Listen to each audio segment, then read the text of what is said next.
चौथा स्तंभ के बारे में काफी कुछ कहा कि देश में मीडिया बिक चुकी है, कोई चीज पे ध्यान नहीं देता है।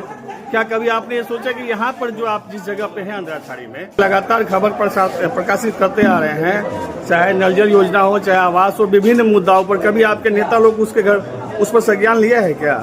नहीं, संज्ञान तो आपको बिल्कुल पत्रकार को जमीनी स्तर पे करना है और यही दायित्व है चौथे स्तंभ का। और संज्ञान आपने जब लिया तो वही आपका दायित्व है और वही तो करना है। इसमें आप क्या चाहते हैं कि आपके पार्टी विपक्ष में है, उस पर कभी आवाज उठाया? नहीं, विपक्ष में हमेशा बड़े मजबूती से सदन में इन 7 निश्चय जो लूट का हब है, इसमें बहुत मजबूती से हमारे सरकार का हम तो आज तक नहीं देखे कि किसी पंचायत में चाहिए आपके कार्यकर्ता के द्वारा कभी हम ये नहीं, आपके कार्यकर्ता के द्वारा कभी हमने देखे कि कोई पंचायत में जाकर किसी गरीब के आदमी के घर के पास गया हो, पूछा हो कि आपके घर में नल में पानी आ रही कि नहीं आ रही है? ये तो बहुत ही विहंगम स्वरूप है। अगर आप इन्हें एक जगह नहीं देखा तो उसका यह मतलब नहीं कि वो कहीं नहीं है। हम फिलहाल अंधराठाड़ी की बात कर रहे हैं, हम हर आदमी की बात नहीं कर रहे हैं, क्षेत्रीयता की बात नहीं कर रहे हैं, हम मुद्दों की बात कर रहे हैं जी। हम अगर आप कहते हैं कि क्या इन मुद्दों पे आपकी पार्टी ने विमर्श किया, तो हाँ, हमारी पार्टी ने बड़ी मजबूती से इस 7 निश्चय के जो घोटाले की परिपाटी है, इसको बहुत मजबूती से विरोध किया और इस पे मुखरता से हम लोग बात रखते हैं, विरोध कर प्रदर्शन। अभी इस बाजार से आप जाइएगा, देखिएगा PhD विभाग क्या किया है सड़क का,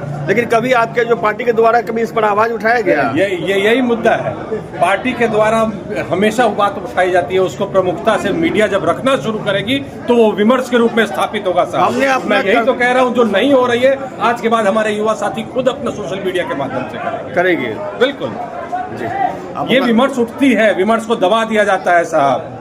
विमर्श अगर उठा रहता तो किसी को उस टूटे सड़क से चलने का शौक नहीं है।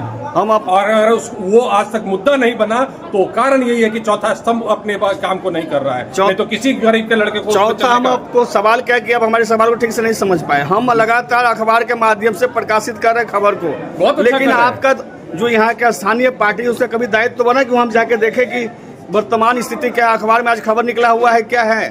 नहीं, हमेशा समय समय पे चीजों को हमारे पार्टी के द्वारा ही हमेशा विपक्ष ही मुद्दों को उठाता है ना साहब जी, और विपक्ष ही मुद्दों को उठा रहा है, लेकिन उसको प्रचारित नहीं होने के कारण वो विमर्श के रूप में स्थापित नहीं हो रहा है। हमने कल यहाँ के स्थानीय विधायक भाजपा के हैं रामप्रीत पासवान जी, उनको हमने बोला दागा, लेकिन क्या आपके पार्टी के कार्यकर्ता उस स्थान पे जाकर के जिसको आवास नहीं मिला है, जिसके घर में मौत हो गई, उसको अब तक पोस्टमार्टम होने के बाद उसको पेमेंट नहीं मिला, उसके घर पे जाके लिए सिर्फ फोटो खिंचाने के लिए जाते हैं और बोलते हैं कि बस हम आ गए? अब यहाँ जिस विषय बिंदु की बात कर रहे हैं, मैं उस पर तो मेरा अभी कोई जानकारी नहीं है, पर हमेशा राष्ट्रीय जनता दल गरीबों और शोषितों की आवाज रही है, इसमें कहीं कोई दो राय नहीं है। एकमात्र दल है जो समाज की बात करता है तो है राष्ट्रीय जनता दल। चलिए, बहुत बहुत